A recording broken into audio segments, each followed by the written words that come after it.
Good morning class. जैसे कि आपका चल रहा था सबक नंबर 8 चल रहा था, मैंने बोला था आपसे ये चैप्टर आप रीड करेंगे, ठीक। एंड बुक एक्सरसाइज जो है मैं आप नोटबुक में करेंगे। अल्फाज मैंने आपको याद करने को दिए थे, ये आपके हो गए हैं।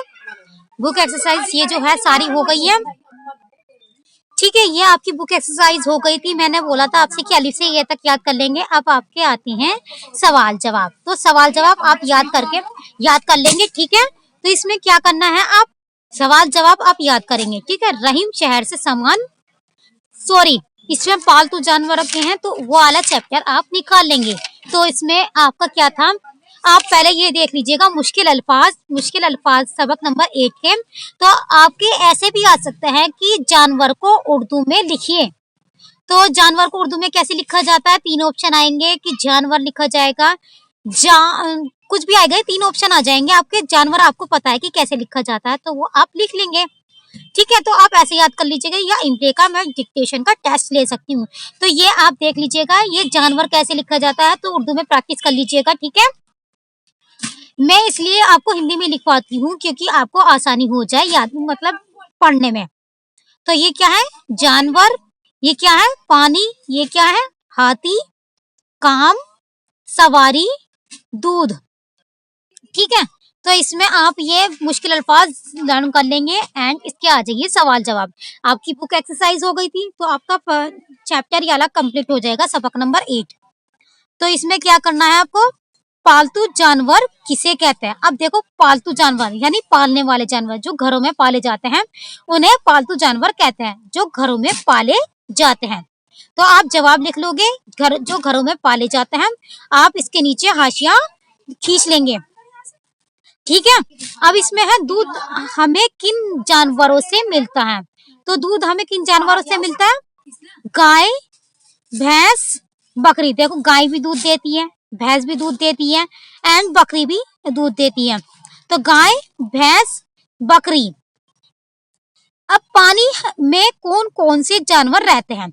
अब देखो, जो पानी में रहते हैं वो कौन कौन से जानवर होते हैं।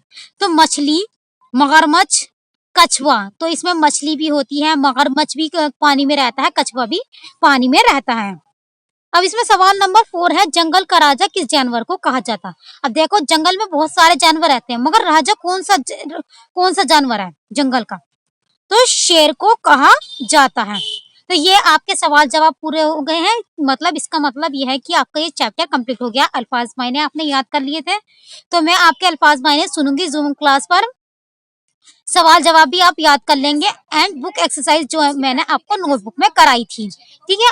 अलिफ से ये तक भी आप याद कर लेंगे, ठीक है। ये आपका चैप्टर कंप्लीट हो गया है। मुश्किल अल्फाज करेंगे एंड सवाल जवाब। मुश्किल अल्फाज तो आप नोटबुक में कर लेंगे एंड अलिफ से ये तक भी करेंगे। अब आ जाइए न्यू सबक। तो इसमें है सबक नंबर 9, छुट्टी के दिन। इसमें है छुट्टियों के बारे में बताया गया है कि जब छुट्टी आती है तो बच्चे कितने खुश होते हैं, खेलते हैं, कूदते हैं, नानी के जाते हैं। तो इसके बारे में बताया है कि छुट्टी जो है वो बच्चों के लिए खुशियां लेकर आती है। अब इसमें है सबक नंबर 9। इस चैप्टर को आप ये चैप्टर रीड करेंगे, ठीक है। देखो छुट्टी के दिन आए, साथ में ढेरों खुशियां लाए। तो इसमें क्या है कि जब छुट्टी के दिन आते हैं तो वे ढेरों खुशियां लेकर आते हैं। बड़े दिनों के बाद है फुर्सत, मिली है देखो हमको राहत। तो इसमें बड़े दिनों के बाद हमें फुर्सत मिलती है, छुट्टी जब आती है तो हमको क्या मिलती है, राहत मिलती है। होमवर्क से मिली निजात, सिर्फ रिवीजन की है बात। होमवर्क जो मतलब जब हम स्कूल जाते हैं तो बच्चे जब स्कूल जाते हैं तो बच्चों को होमवर्क मिलता है। तो इसमें क्या है, तो इसमें जो है होमवर्क जो है बच्चों को मिलता है तो उससे निजात मिल जाती है, बस उन्हें याद करने के लिए दिया जाता है। तो रिवीजन की बात है। आओ मिलकर मौज मनाए, खेले कूदे नाचे गाए। तो आओ मिलकर, तो ये क्या करते हैं बच्चे जो होते हैं कि सब मिलकर जो होते हैं खेलते हैं, कूदते हैं, नाचते हैं, गाते हैं, सब मिलकर खेलते हैं। क्रिकेट का भी होगा खेल, बिछड़ों से भी होगा मेल। तो क्रिकेट का भी होगा खेल, यानी क्रिकेट भी खेलेंगे जो बिछड़ गए हैं, मतलब जो मिलते नहीं है उनसे भी मिलेंगे। मजा मिलेगा टीवी का, हॉकी और कबड्डी का। कि हमें टीवी देखने का भी मजा मिलेगा, हॉकी और कबड्डी खेलने का भी मौका मिलेगा। नाना के भी घर जाएंगे, मुर्ख मिठाई फल खाएंगे। कि है ना, ये रहता है कि हम नाना के घर भी कभी कभी जाते हैं, तो मतलब जब छुट्टी आती है तो हम नाना के घर भी जाएंगे और मुर्ख मिठाई फल भी खाएंगे। तो ठीक है, इसमें है सबक नंबर 9 में छुट्टी के दिन जो है, इसमें छुट्टी के दिन के बारे में जिक्र किया गया है। जब छुट्टी आती है तो बच्चे कितने खुश होते हैं, उन्हें होमवर्क से निजात मिल जाती है और रिवीजन की बात रहती है। बच्चे खेलते हैं, कूदते हैं, नाचते हैं, ये बहुत से खेल भी खेलते हैं। ठीक है, तो जो बिछड़ गए हैं उनसे भी मिलते हैं। तो इसमें छुट्टी के बारे में जिक्र किया गया है। तो ये आपको नज़म समझ में आ गई होगी बहुत सी। तो इसमें आप बुक एक्सरसाइज आराम से कर सकते हैं याद। ठीक है, इसके अल्फाज मायने एंड मैं मुश्किल अल्फाज दूंगी आपको याद करने को, लेकिन जो मैंने आपको दिया है कि मुश्किल अल्फाज उसके करने हैं और अलिफ से ये तक लिखनी है आपको।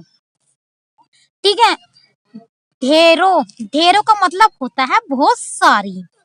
फुर्सत के मायने नहीं दे रखे तो आप नहीं करेंगे।